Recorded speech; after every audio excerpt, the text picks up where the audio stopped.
Hi, ഇന്നത്തെ എൻ്റെ recipe ചെറുപയർ പരിപ്പ് പായസം. അതിന് വേണ്ടി 2 കപ്പ് പരിപ്പ് ഞാൻ എടുത്തിട്ടുണ്ട്. ഗ്യാസ് കത്തിക്കാം, അതൊന്ന് വറുത്തെടുക്കാം. വീഡിയോ കണ്ടുകൊണ്ടിരിക്കുന്നവർ എന്നെ ഒന്ന് സപ്പോർട്ട് ചെയ്യുക, ലൈക്ക് ചെയ്യുക, സബ്സ്ക്രൈബ് ചെയ്യുക. പരിപ്പ് കഴുകാതാണ് വറുത്തെടുക്കുന്നത്. വറുത്തതിന് ശേഷമേ കഴുകിയെടുക്കത്തുള്ളൂ. ഈ പരുവാകുമ്പോൾ ഒരു ബൗളിലേക്ക് ചൂട് പോകാനായിട്ട് വയ്ക്കാം. ഇനി ഇതിന് വേണ്ടുന്ന ശർക്കര പാനി ഉണ്ടാക്കാം. 2 കപ്പ് ശർക്കര എടുത്തിട്ടുണ്ട്. 1 കപ്പ് വെള്ളമാണ് ഞാൻ ഒഴിച്ചു കൊടുത്തിട്ടുള്ളത്. പരിപ്പെല്ലാം കഴുകിയെടുത്തൊരു കുക്കറിലാണ് വേകാനായിട്ട് വെക്കുന്നത്. 2 കപ്പിന് ഞാൻ 6 കപ്പ് വെള്ളമാണ് ഒഴിച്ചു കൊടുക്കുന്നത്. ഇനി കുക്കർ അടച്ച് ഗ്യാസ് കത്തിക്കാൻ വേകാനായിട്ട് വയ്ക്കാം. 3 വിസിലാണ് കൊടുത്തത്. 3 വിസിലിൽ തന്നെ നന്നായിട്ട് വെന്ത് വന്നിട്ടുണ്ട്. ഇത് ചെറുതായിട്ടൊന്ന് ഉടച്ചു കൊടുക്കാം. ഒരു ഉരുളി അടുപ്പിലേക്ക് വയ്ക്കാം. 2 സ്പൂൺ നെയ്യ് ഒഴിച്ചു കൊടുത്തു. വേവിച്ച് വെച്ചിട്ടുള്ള പരിപ്പെല്ലാം അതിലിട്ടൊന്ന് വഴറ്റിയെടുക്കാം.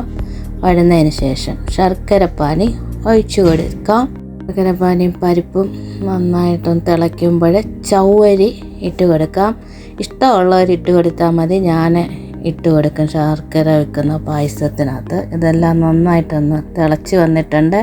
തേങ്ങാപ്പാൽ എടുത്ത് വെച്ചിട്ടുണ്ടായിരുന്നു. തേങ്ങാപ്പാലിൻ്റെ 2ാം പാൽ അങ്ങോട്ട് ഒഴിച്ച് കൊടുത്ത് അതൊന്ന് തിളയ്ക്കുമ്പോഴത്തേക്ക് ഒരു 1/4 സ്പൂൺ ഉപ്പുപൊടി ഇട്ട് നന്നായിട്ടൊന്ന് തിളപ്പിക്കാം.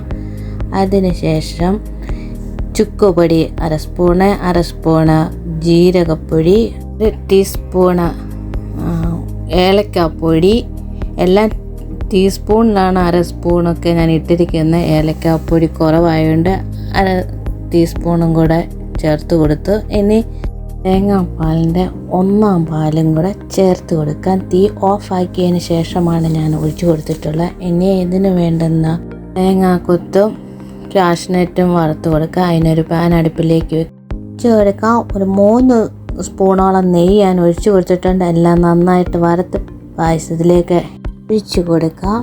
തേങ്ങാക്കൊത്ത് ഇഷ്ടമില്ലാത്തവർക്ക് അത് ഒഴിവാക്കാം. അതിന് പകരം മുന്തിരിങ്ങ ഇട്ട് കൊടുക്കാം.